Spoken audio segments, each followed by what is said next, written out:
চলচ্চিত্র শিল্পের উন্নতি ও তা বিশ্বব্যাপী সমাদৃত করতে বিশ্বব্যাপী গৃহীত হচ্ছে নানান পরিকল্পনা। নতুন প্রজন্মের নির্মাতাদের সৃজনশীলতা ও প্রতিভা কাজে লাগিয়ে সৃজনশীল ও স্বাধীন সিনেমা নির্মাণের লক্ষ্যে এবার এগিয়ে এলেন অভিনেত্রী, প্রযোজক কেট ব্ল্যানচেট, জাতিসংঘের শরণার্থী সংস্থা ও IFFR। এসব সংস্থার উদ্যোগে প্রতিযোগিতার মাধ্যমে নতুন ও রিফিউজি নির্মাতাদের দেওয়া হবে সিনেমা তৈরির প্রণোদনা। দাঁড়াও, এখন তো জীবাণুদের থেকে বাঁচালে সারাদিন কে বাঁচাবে? ডেটল বাঁচাবে। ডেটল দেয় জীবাণুর বিরুদ্ধে 12 ঘন্টার সুরক্ষা বলয়। সুরক্ষার বিশ্বাস থাকুক দিনভর। IFFR এর HBR ফান্ডের সাথে ডিসপ্লেসমেন্ট ফিল্ম ফান্ড নামে একটি নতুন শর্ট ফিল্ম অনুদান প্রকল্প উন্মোচন করা হয়েছে, যেখানে পরীক্ষামূলক সংস্করণে 5 জন চলচ্চিত্র নির্মাতাকে দেওয়া হবে প্রণোদনা।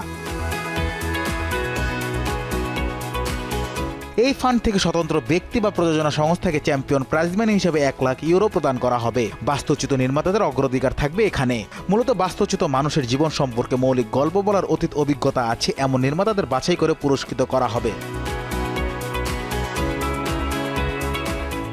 ডিসপ্লেসমেন্ট ফিল্ম ফান্ডের জন্য নির্বাচন কমিটি গঠন করা হয়েছে, যেখানে সভাপতিত্ব করবেন কেট ব্ল্যানচেট। সেই সাথে আরও থাকবেন সাংবাদিক ও ডকুমেন্টেরিয়ান ওয়াদ আল কাতেব, অভিনেতা, প্রযোজক ও সঙ্গীত শিল্পী সিনথিয়া এরিভো, পরিচালক ও চিত্রনাট্যকার এগনিয়েস্কা হল্যান্ড, IFFR ফেস্টিভ্যাল ডিরেক্টর ভাঞ্জা কালুটজারিক, শিক্ষাবিদ আয়েশা খুররাম, নির্মাতা জোনাস পোয়ের রাসমুসেনের মতো বড় বড় সব নাম। এই তহবিলের প্রাথমিক সংস্করণের জন্য চলচ্চিত্র নির্মাতাদের নির্বাচন করার জন্য 2টি প্রক্রিয়া অনুসরণ করা হবে। প্রথমে একটি দীর্ঘ তালিকা থেকে মনোনয়ন কমিটির মাধ্যমে নির্মাতাদের বাছাই করা হবে। এরপর নির্বাচন কমিটি তহবিলের জন্য চূড়ান্ত প্রাপকদের বিষয়ে সিদ্ধান্ত নেবে। তহবিলের জন্য নির্বাচিত নির্মাতাদের নাম ঘোষণা করা হবে এই বছরের কান চলচ্চিত্র উৎসবে।